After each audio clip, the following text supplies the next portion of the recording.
About 10 years ago, I wanted to build the rehab center, and I had no money. I had no money, ma. So I got the plan, the building plan done, and I went to the urban development office to approve the plan. And you know, they would inflate. I walked into an office, and one man took a look at me, the man in charge, and said to me, "Excuse me, are you that woman that preaches on TV?" I said, "Yes."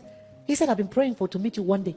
I'm a lay minister in my church, Anglican church. What are you doing here?" I told him. He said, "Oh, this is my opportunity. I'm going to make sure you pay only the government fee." And that was 600,000, mama. I had only 200,000. Somebody came and gave me. I gave him. For the next 2 months, I couldn't raise 400,000. This man kept calling me. "If they move me from this seat, man, you'll be paying millions." I said, "Sir, I'm trying." One day, one good day like this, I was sitting in my house. One pastor came and met me. He said, "Man, you know that place we were using as a temporary structure for church?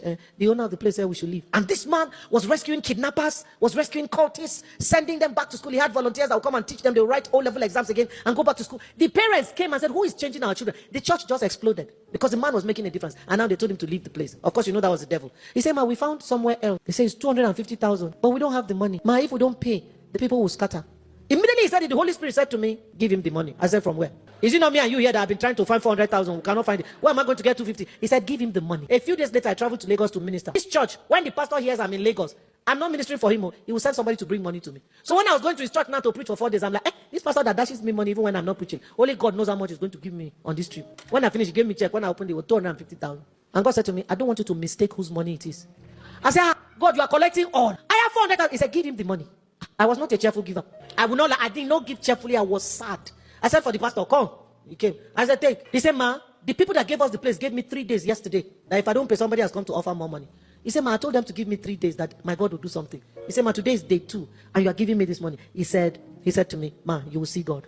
In my mind, I was like, I've seen him many times. Took the check and he left. This was a Tuesday. Thursday, I was in Abuja ministering.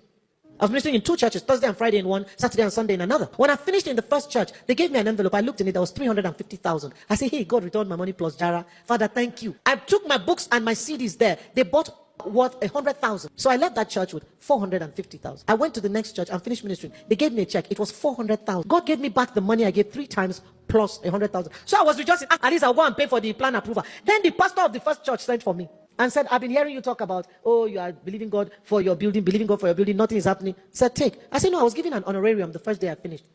And the pastor said, "This is not from the church. It's from me. Use it to start." Mama, I opened the envelope. Guess how much was inside? It was 3 million. That's how we laid the foundation of the building. And we started. We were building and building and building. When it was time to end the building, we had roofed it, but nothing. It was just the wall standing. We hadn't even plastered. And my 50th birthday. And the Lord said to me, "Do the Thanksgiving service in the uncompleted building. And then do the reception in a proper event center." I said, "How can I gather people to come from so many places of the world and come to an uncompleted building?" He said, "Just do it." I did. Some of our ex-patients from our rehab stood up to share their testimony during the Thanksgiving service. And then